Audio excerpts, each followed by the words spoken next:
Hello everyone and welcome to another awesome learning experience with Sarsha, who is awesome. Today we're going to be learning about direct variation. That's lesson 3-4, page 182 in your books.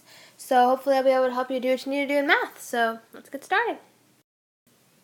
Alright, so a direct variation is described by an equation of the form y equals kx. So the equation y illustrates a constant rate of change, and k is the constant of variation, which is also called the constant of proportionality. So example 1, slope and constant variation. Name the constant of variation for each equation. Then find the slope of the line that passes through each pair of points. So if we look at our y over here, we see that it's -4. And so the constant of variation is -4 because y equals k times x, and -4 would be where the k was because y equals k times x. So -4 is our constant of variation. So I'm going to write that. Oh, I can't see that. -4 is the constant. So you kind of know what I'm talking about now. Okay, and then now it says find the slope. So we do y2 minus y1 over x2 minus x1, and then we put 4, the y, minus 0 over -1 minus 0. And the reason why we're doing minus 0 is because this is the other piece. So then this would be 4 over -1, and which is just equal to 4. So the slope and the constant of variation. Alright, let's go ahead and do another one. So we can know that our formula is y equals k times x. So if we look over here, we see our formula right there. So our 1 over 2 is our constant of variation.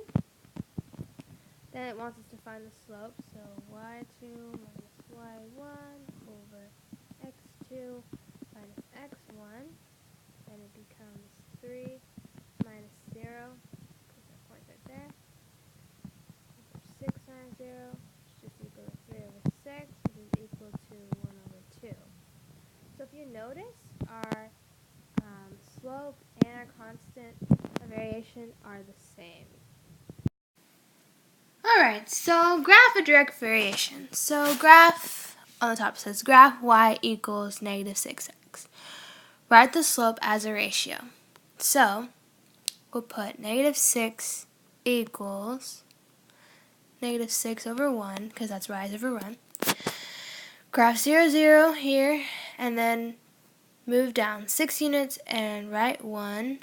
So 1, 2, 3, 4, 5, 6, write 1. Draw a line containing the points. Right, so there's our line. So as you can see, that's how we did it right there. So if we were to do this one, it'd be the same way. We'd put our 6 equals 6 over 1. Then we'd have a graph. So then we have our graph, and so we would do 6 up. So 1, 2, 3, 4, 5, 6, and 1 over. And then we have our 0, 0, 1 right here. We can draw a line. That's the awful line. Sorry. But then our answer would look like that.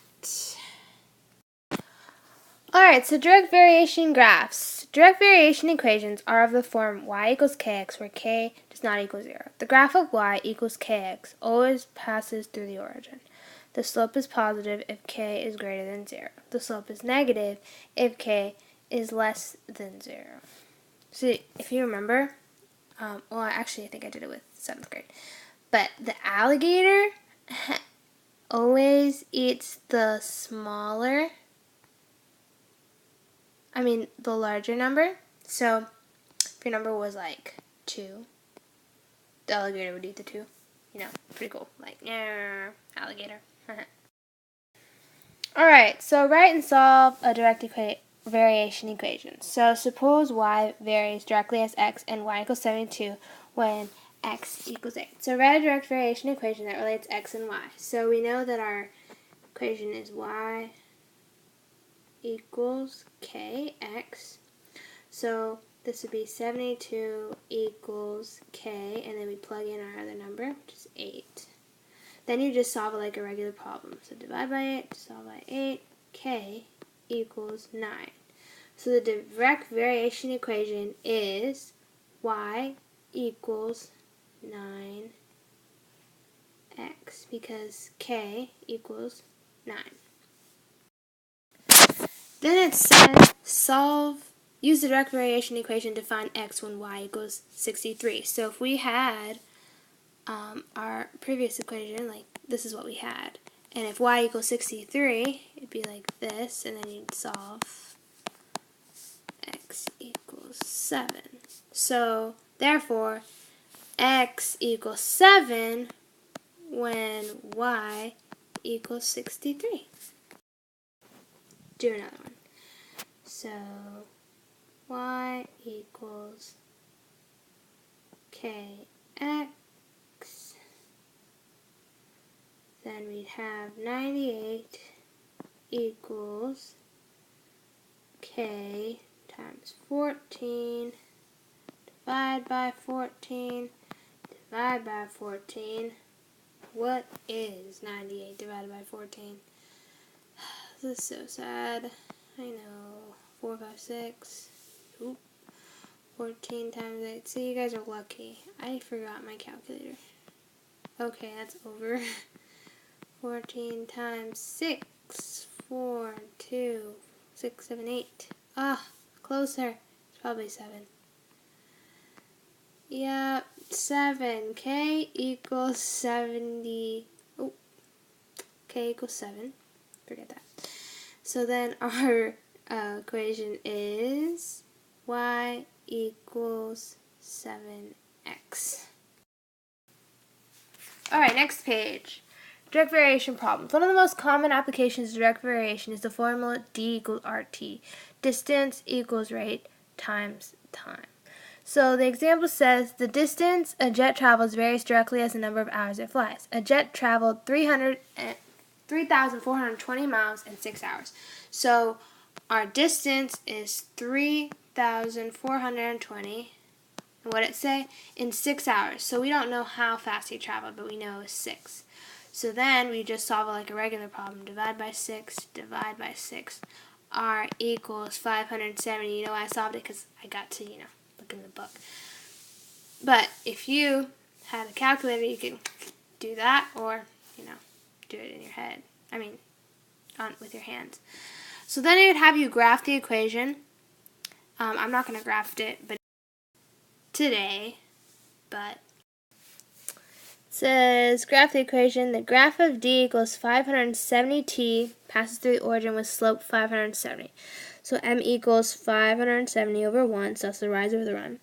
So it graphed it, making d equals the distance equals 570 times time. And then since it was 6 hours, you'd put it as the x, and 3,420 was the distance, so that would be the y coordinate. And then estimate how many hours it will take for an airliner to fly 6,500 miles. And so then you would substitute your distance at that time. So if we knew that the distance was 120 and they went at 12 miles an hour, how long would it take them? Solve it, and we'd get the time would take them 10 hours.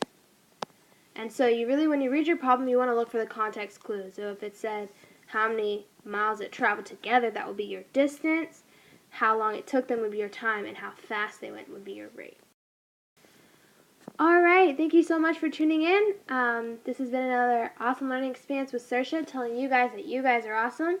Hope you have a great rest of your day, and then I was able to help you do what you need to do in math. All right, thanks. Look, it's me. Oh, I look so cute. Oh, you can see my stickers. I didn't even know I did it. Like, I thought I was only gonna. Oh, there I can look at. This is so cool. Mr. Kirschman, you made a good decision on hiring me. What is that light coming from? The little green thing? Interesting. Okay, I really need to get back to work.